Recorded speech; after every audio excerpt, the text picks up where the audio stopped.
look after the people around you because they make you you. And you are not you without those people.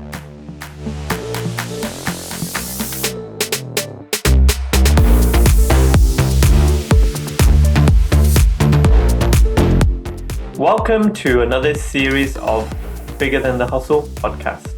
Now, today's guest is Helen Harper. So her specialty is self-defense. Now, she's got an interesting backstory on why she helps a huge amount of people with this, which obviously she's going to go into, and other areas of life in terms of how she started and what the plans for her are. And there'll be a quick fire question round, which is a surprise for a lot of the guests at the moment. So we'll go into that obviously more during this next 45 minutes.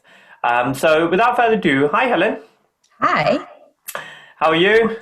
I'm good. How are you? Good. Yeah, I'm really good, thank you. I'm just going to hand over the mic to you for the next 30 seconds. If you could just introduce yourself and how you come into the world, and then we can roll with the conversation from there.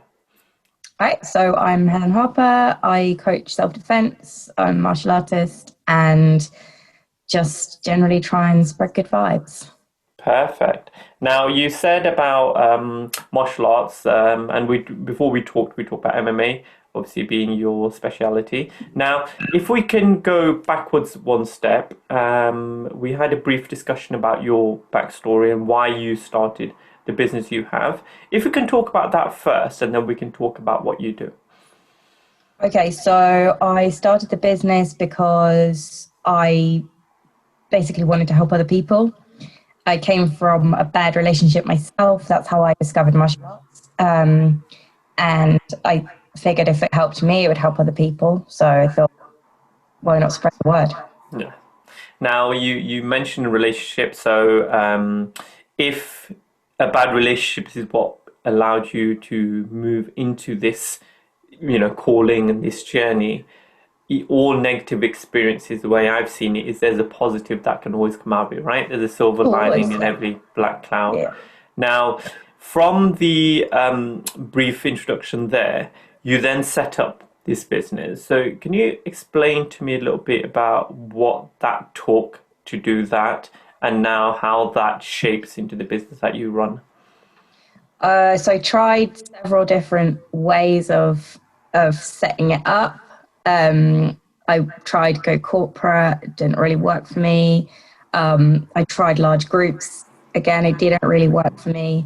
And I guess actually over lockdown is kind of where I've come into my own and gone online, managed to coach people in their bubbles. So maybe it's families or flatmates or whatever. And I've been coaching them together so they've got a bonding experience and they're learning something and they're using their time productively. And I'm just hoping that I can continue to do this after lockdown's over and be able to reach. So obviously online, you can reach a far greater audience. So it's really helped me and my business grow and spread the word.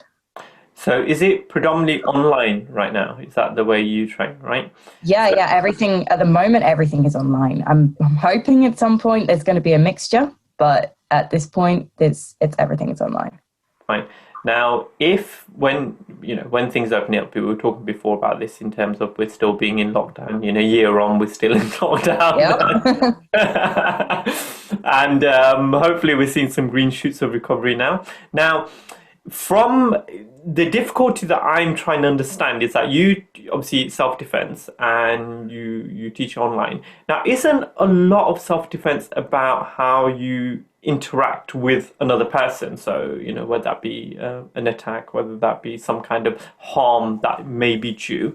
How would you teach that in a virtual environment as opposed to being someone in front of you? Or do your clients have someone with them that they can practice with?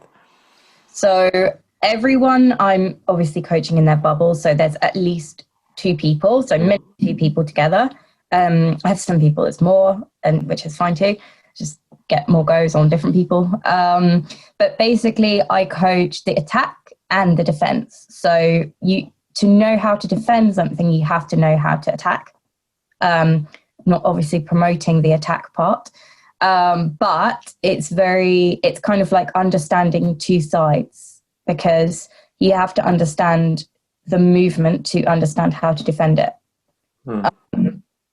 And I think sometimes, for example, with striking, it's actually quite therapeutic to know how to do it as well as knowing how to defend it. So although people come to me for self-defense and for safety, they actually realize that there's a little bit of therapy in striking, in, knowing how to attack, even though they're probably not going to do it. Well, hopefully they're not going to do it. I definitely am very strict with my clients, and, obviously not promoting the attack part, but it is very important to understand how to attack and therefore how to defend. Now, I listened to another podcast actually on someone that was talking about they got trained from someone in the army, special forces, etc. And obviously that's a lot higher level in terms of defense and attack. And a lot of the information that they gave was based around instinct.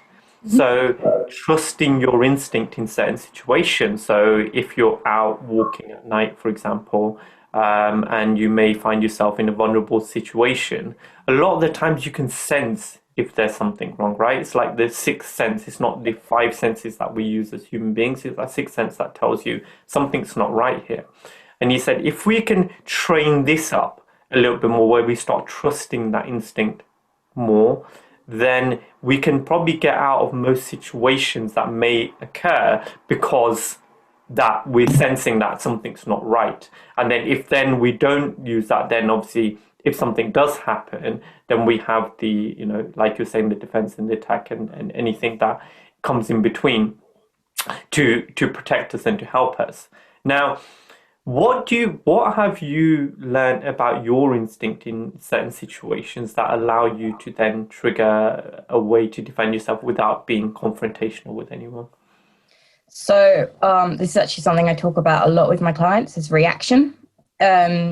So you can know all the moves in the world, but if you don't practice them and react, if you don't practice the reaction, it's basically useless. So, for example, if I do put seminars and workshops on, of course, I think every coach does, but going to something once and not practicing it is utterly useless. And I tell everyone this, it's not a secret. If you want to have a good reaction, if you want to, really feel comfortable when you go out, you have to practice to the point where your reaction is instinct. I mean, it's for example, I'll give you a couple of examples, actually. A couple of years ago, one of my friends walked up to me and put his arm around me, and I punched him. And I obviously didn't, I pulled the punch because I realized, oh my God, what am I doing? I did not mean to do that. I didn't mean to punch you. But my reaction, I saw in the corner of my eye, he walked up to the side of me. And my reaction was too quick for my brain. I didn't have time to think. I didn't have time to rationalize it. I just went straight in and just punched him. And I was like, oh my God, I'm so sorry. I didn't mean to punch you in the face. It didn't really hurt him because I pulled it. But that was the first kind of time I realized, oh, hey, my reaction's actually pretty good. Another time I was at a pub back in the day when that was allowed. This is probably 5 years ago, actually. And a friend of mine was quite drunk, and he's a jiu-jitsu guy. He decided, it'd be really funny if I just try and take Helen down for some reason. I don't know why that was the funny thing to do at the time. I was not aware that this was the thought process going on, so it was a complete surprise to me. And he kind of shot him for a double leg, basically like a rugby tackle type takedown. And I sprawled and guillotined him because that was my reaction. So I basically choked him out. So that was, I didn't, again, it was another time I didn't think, I just did. I just reacted. And I think it obviously was a joke for him. It was this is really funny. I'm going to try and take my friend down in the pub. why would you do that? But my reaction, whether that was a real situation or not, doesn't matter, because my reaction saved me in both situations. Like, neither of them were going to cause me any harm in reality at all. But you don't know that. Your brain doesn't know that. And when you react and when you have that instinct, so if you see something coming towards you, most attacks happen from the back or the side because people use the element of surprise, for example. Weapon attacks, especially, the weapon's often concealed. So you're not like, oh, they have a knife, I need to know how to defend from a knife. It's like, oh my God, there's a knife and it's in my face. There's no practice mode for that kind of thing. It's not like, oh, I'm just gonna get used to the fact that they're holding a knife and I'm just gonna see, what should I do about that? It's like, no, there's a knife in my face and I have to move right now.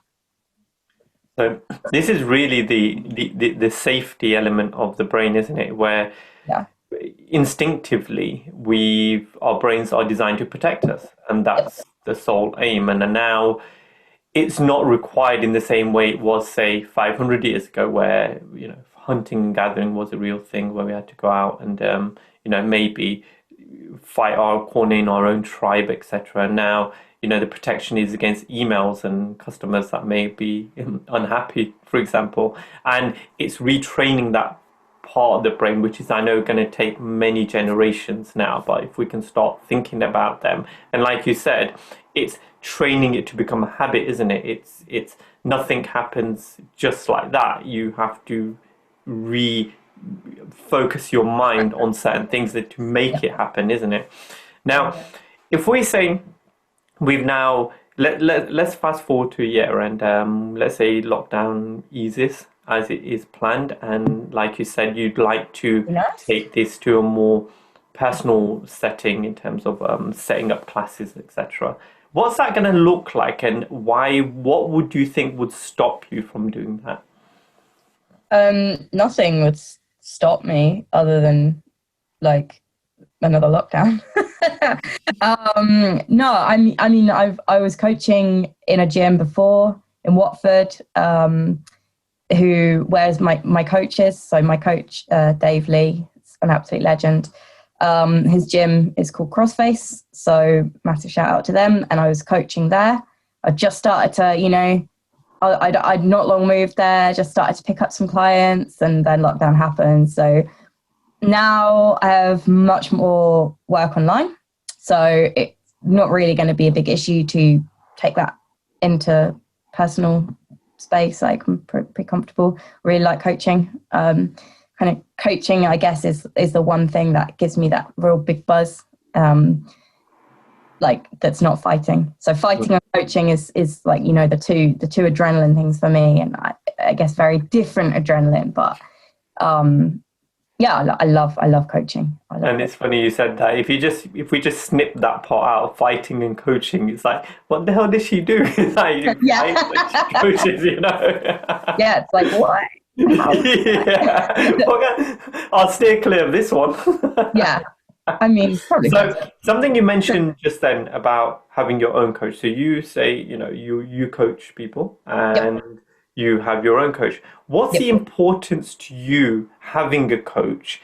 And then how does it augment your life and your own habits, having someone behind you, obviously guiding you and motivating you to be a bigger version of yourself? Well, firstly, I'll say every coach needs a coach. But I would also go further and say every person needs a coach. So it doesn't necessarily need to be a MMA coach. Like, not everyone needs an MMA coach, but that's my focus. So that's what I need. I have someone that I kind of consider as my business coach. I have someone that I consider as a mental coach. I have someone that I consider a martial arts coach. So kind of in every section of the life, I think it's good to have a coach to do it. It doesn't have to be someone that's officially your coach, but it has to be someone you look up to. It has to be someone you respect.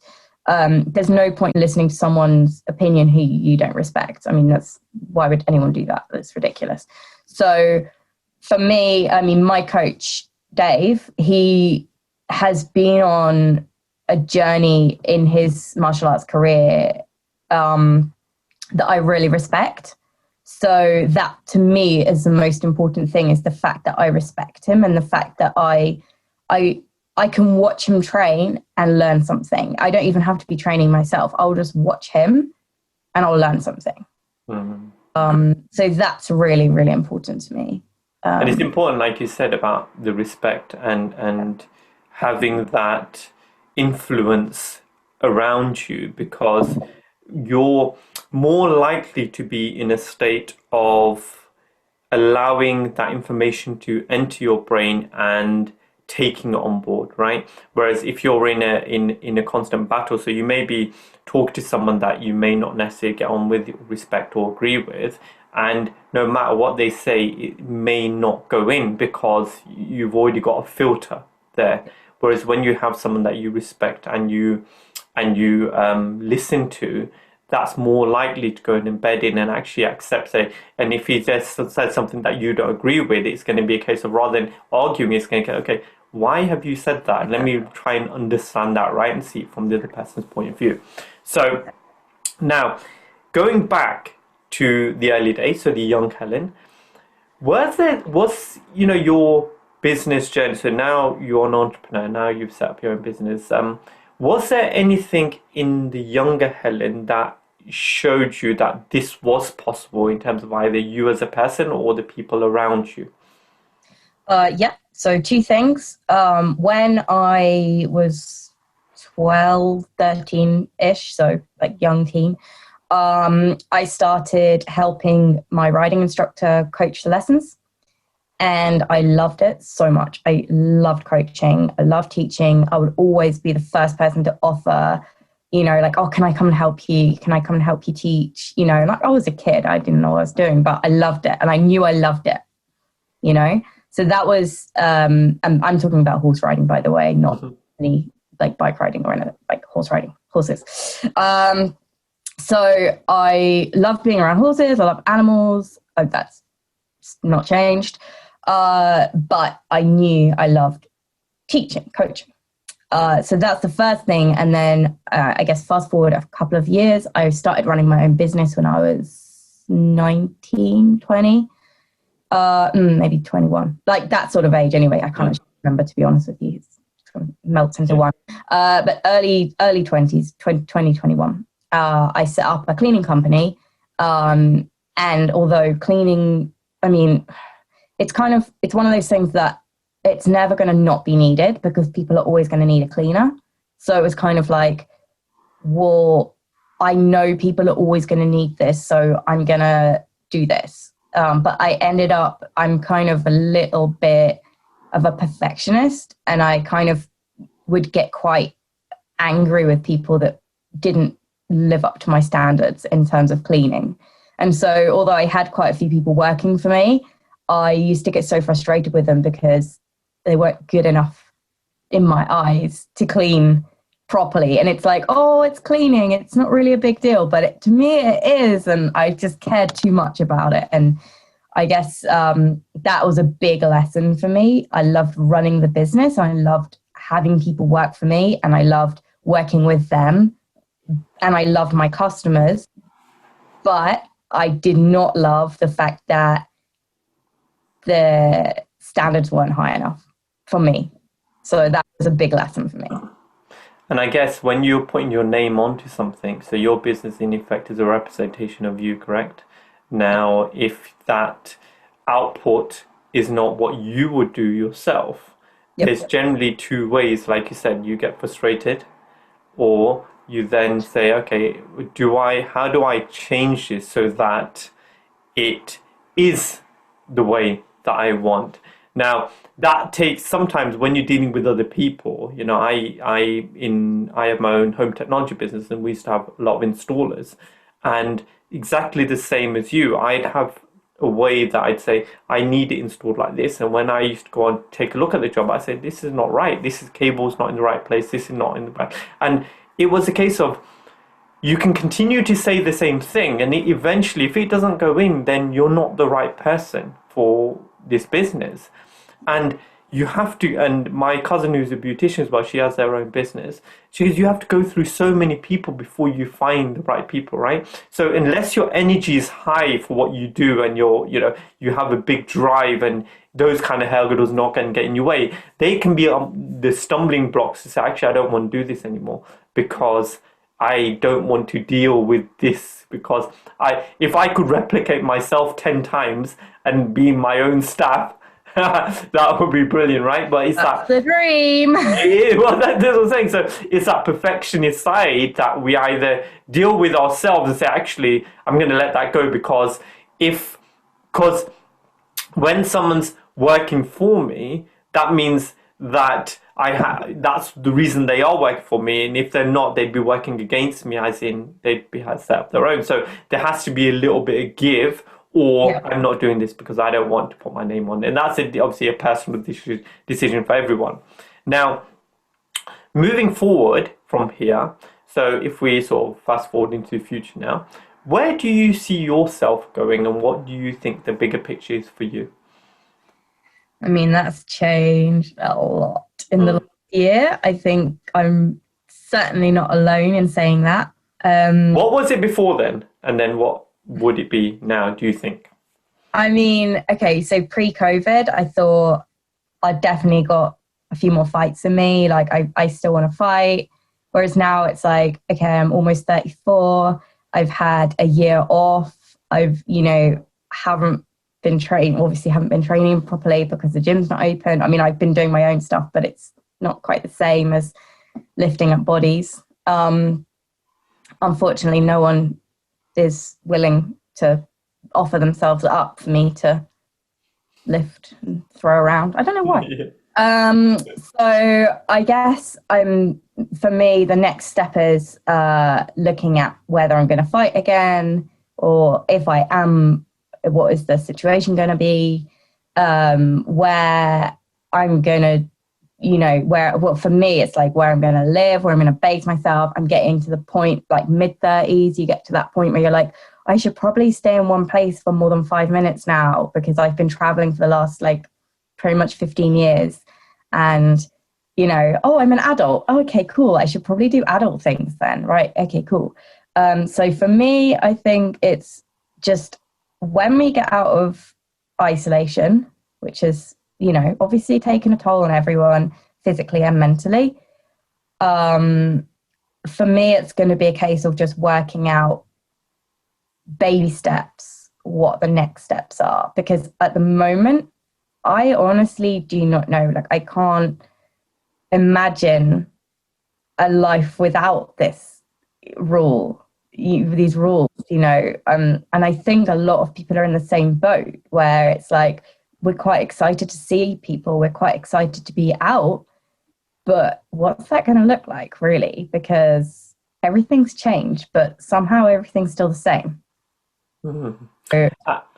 And something you just mentioned there is that you feel like you should. So that word is probably the most overused and underrated word in terms of trying to make us do certain things. And I don't like that word, because I believe there's no should. It's just what we choose to, or we want to, as opposed to feel like we should, because should seems more forced as opposed to I want to, or I choose to.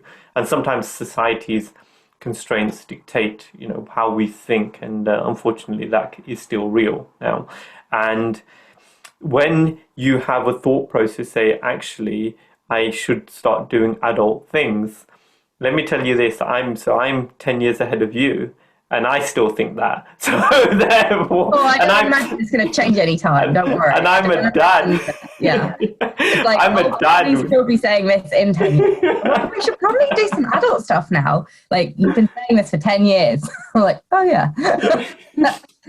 Yeah, I'm totally okay with that. By the way, and it's funny because I have two children. So my daughter's going to be 15 and my son is 10. And So I'm a father, and but I still look at my parents as real adults as Yeah, opposed to, yeah, yeah, you know, yeah. Oh yeah, 100%, 100%. Yeah, you they're know, like proper adults, right? it's Okay. it's like Where's an adult? I need an adult. Oh wait, I'm an adult. Oh god. so it's funny because in our family, so we have generationally, there's still quite a few of us. So my dad's generation, in his his brothers, sisters, etc., and then the next generation, which is us and cousins, etc., and then the next generation, which is my kids and their that three layers. And it's funny, so when we talk about family get-togethers, so before COVID, we had a lot of families, and we family get-togethers, and we plan to still have a lot in the future. One day. So when they talk about, all the adults will eat first, and then the kids can eat. We're still classified under that kids section, so it's brilliant. So I don't know what my kids are classified under that. But I get that. I get that because. Yeah. At what point does that generational thing change? And hopefully not, because I like being in that middle. I like still not having that hat where I'm completely responsible for everything, because I enjoy my life still too much to say I'm ready for the slippers and the pipe, Now, if we talk about inspirations and inspirational people in your life, who would you say was the most inspirational person growing up for you? Growing up, I guess my mom probably she's so strong and independent and kind of like she just doesn't take shit from anyone. And so I would say like just like watching her kind of probably made me quite stubborn and quite kind of driven as well. So I'd say probably my mum. And do you think that's where you get your ability to fight? So what I mean by that is that you obviously practice MMA, and that's something that you were doing, pre-COVID. Obviously not so much right now. What was it? What was the mindset into that, into terms of you getting into that? Because I find that quite interesting, because MMA I still see as quite a male-orientated sport, especially in the media and what you see on the TV, etc. Like Colin McGregor, etc. Those, viewpoints, and there's a lot of masculine energy. There's a lot of bravado. There's a lot of hype, and there's a lot of all this stuff. So, what attracted you to get into that practice, and where is it for females from what you've seen, and where do you see that going? Okay, so the reason I started fighting is because some random guy who I literally don't even know who he was, I didn't even know his name or anything, told me that women shouldn't fight. And I got really annoyed with that. And I was like, fine, I'm going to prove you wrong. I think I'd been training for like maybe 2-3 months at this point, by the way. So, so stupid. Like, oh, women shouldn't fight. I was like, what? Yes, they should. Like, where did that energy come from him saying that? Was it just oh, it was like basically, okay, so I was in Thailand. There's people tend to know the fight scene in Phuket because it's pretty big. There's a restaurant in Phuket on the fight street, Soi Thait, called Tony's, and Tony's is like well known to be the cheapest kind of easy food around. Okay. So, there's no frills. You just get what you're given. Done. And back in the day, I don't know how it is now, but back in the day, this is like maybe 10 years ago, there was a big long table in the middle and then like a couple of tables around. So the big long table was the fighter's table.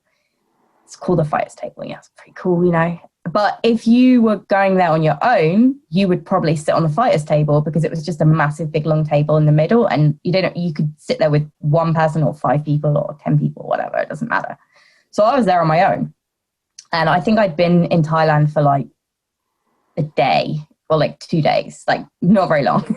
Like literally I just got there.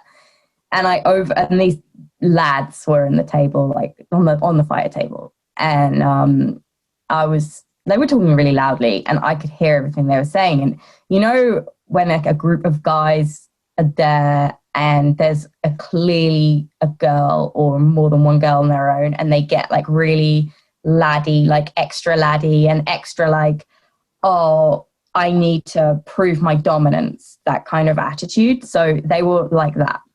And this one guy was like, oh, women shouldn't fight. I've got no respect for women that fight, like all this stuff. And I was like, and I just stood up and I was like, what did you say? I had no intention of fighting before that moment, by the way. Like I'd never even thought about it. Like I guess maybe I had, but like not really.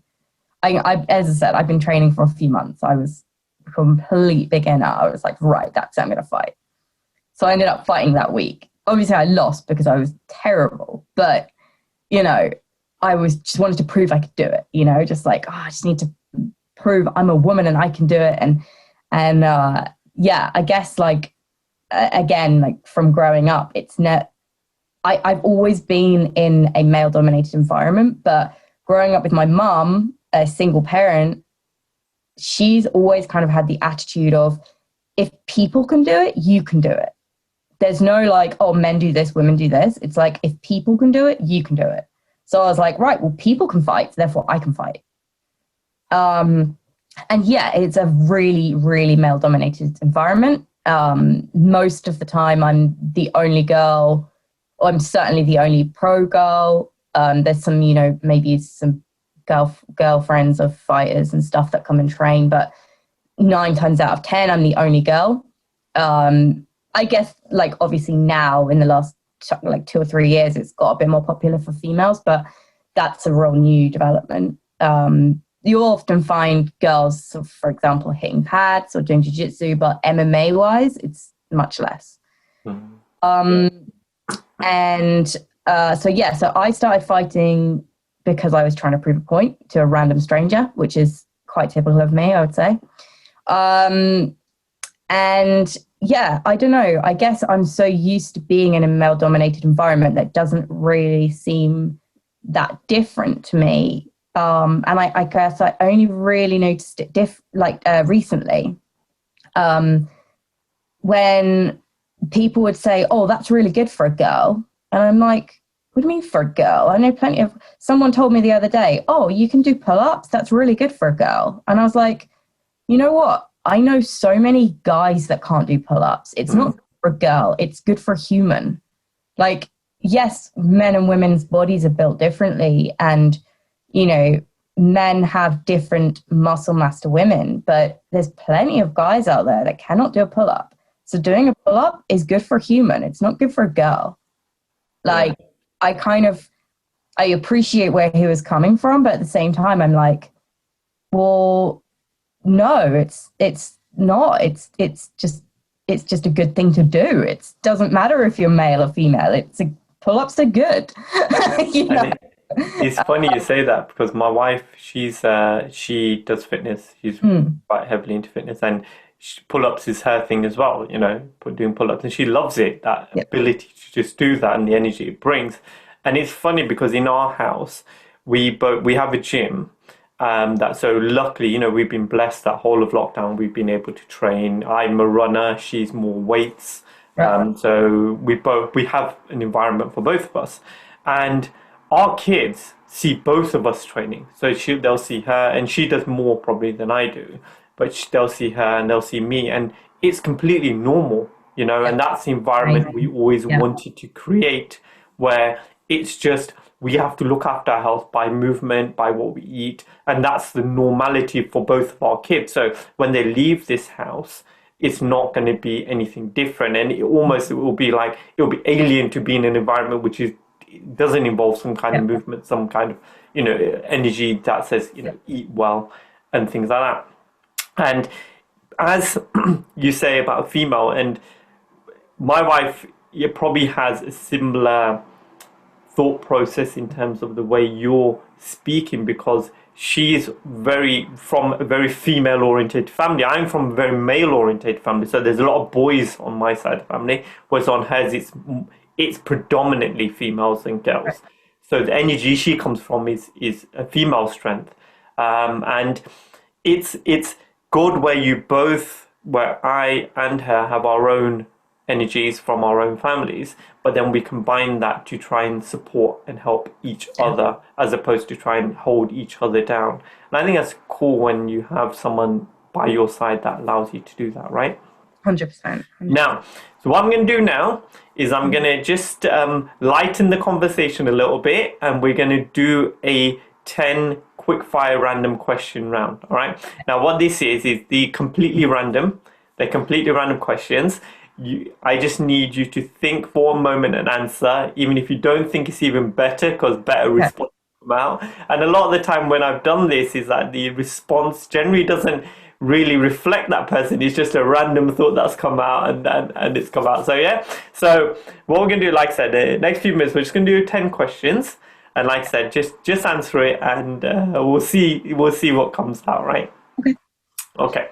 And like I said, these are completely random, so there's nothing pre-planned here. It's just I've got a list of questions. I'll just pick out what you've got. Okay. So this is a fitting first question. What is the thing you're most afraid of? Failure. What is the strangest thing you've ever eaten? A bug in Vietnam. Which bug was that? Just by interest. I don't know. It had lots of legs. It really freaked me out. How did you end up eating that then? Huh? How did you end up eating that then? Well, I was on a motorbike tour, and our host was like, "You have to try all the delicacies." So I was like, "Yeah, cool, let's do it." And then it was a delicacy, and it was better than I thought it was going to be, but I still wouldn't go back for more. What color is your toothbrush? Pink. If you could buy any type of food right now, what would it be? Thai food. If you could get yourself anything, what would you get? A camper van. Are you a morning or a night person? A permanently exhausted pigeon. If you could be any flavor of ice cream, what ice cream flavor would you be and why? Mint choc chip. No reason. It's because That's right. If a movie was made of your life, what genre would it be and who would play you? Great question. Don't know, but probably like some sort of like comedy, sarcastic kind of Genre. Sarcastic comedy genre. That's it. And who would play you? Who would you like to play you? Well, I love Aisling B, comedian. So I would pitch for her, just because I think she's amazing. If you could be world famous for one thing, what would it be? Getting people to look after themselves. So yeah, and respect themselves. If you could trade lives with anyone for one day, who would it be and why? I don't know. No one. And if you could write a book about your life, what would it be called? Probably something like fuck ups and how to fix them. Perfect. That's like about as accurate as it gets. Now, Helen, that's the book that I want to read. Isn't it? I swear, if I never even met you and I saw that on a bookshelf, I would have picked that up. Right? Like, that's just the most intriguing title ever. Yeah, I quite like that. That's a good. I might write that book. Just write that one down, because I think that's a brilliant title. Yeah, seriously. I like that. And then after this podcast, over the next 5 years, you have to write that book and get it out. And also take the challenge. I'm sure there's a lot of content as well, right? Oh, so much. So much. That'd be a fun brainstorming session as well, wouldn't it? It would be hilarious. Just dump all all the fucked up things you've done, just put it all on a page and then be like, actually, I probably need a book, not a page to write. I need a book just to write, just for the brainstorming part. Exactly. So now, as we sort of approach the end of the podcast, there's a couple of more questions that I want to ask you, just to get a little bit deep insight into you and the way you think, okay?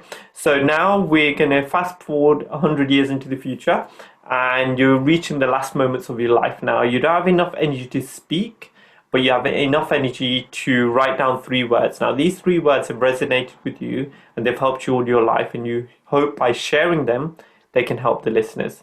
So what would those 3 words be for you, and why?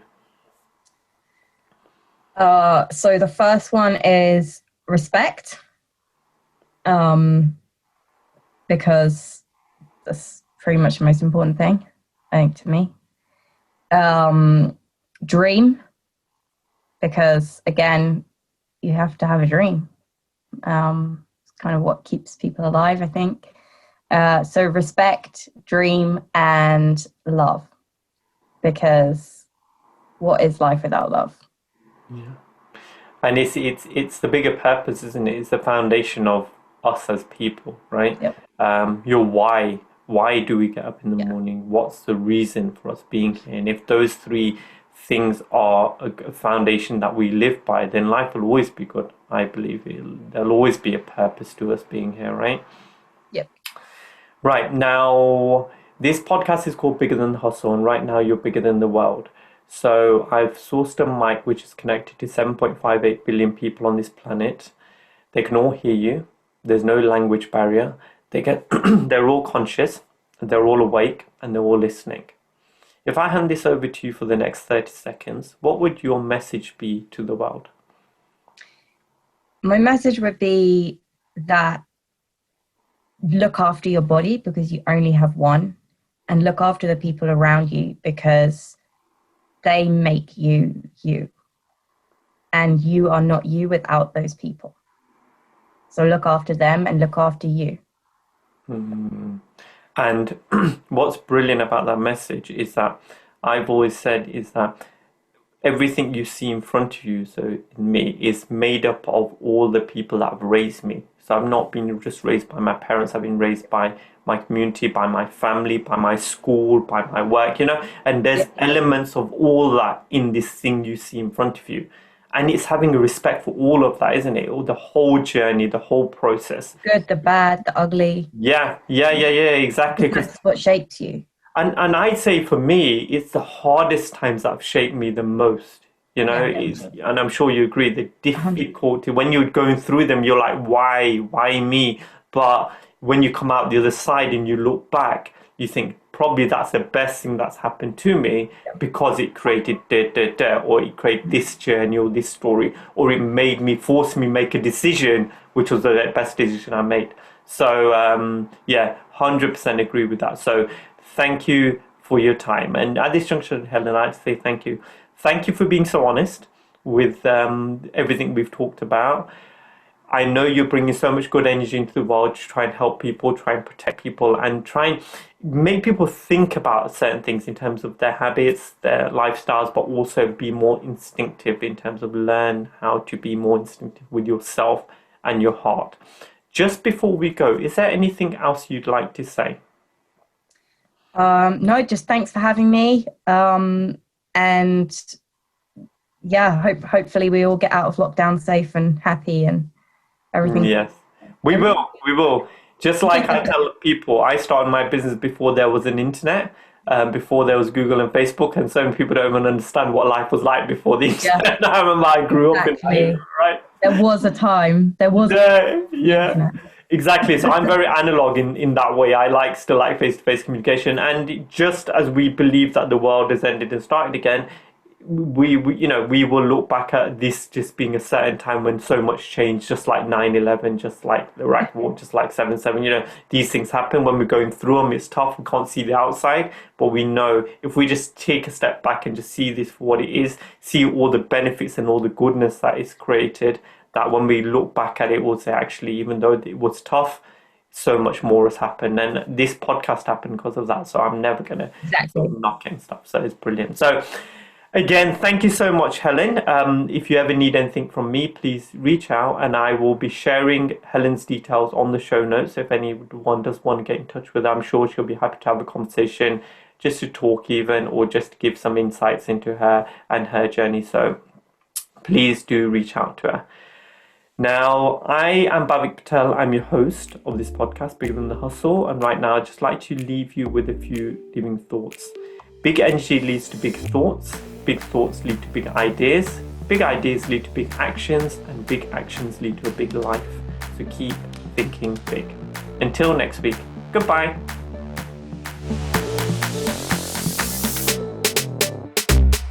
We don't see the everyday energy it takes just to go out to a shop or just to do what I do. So I am proud of pushing through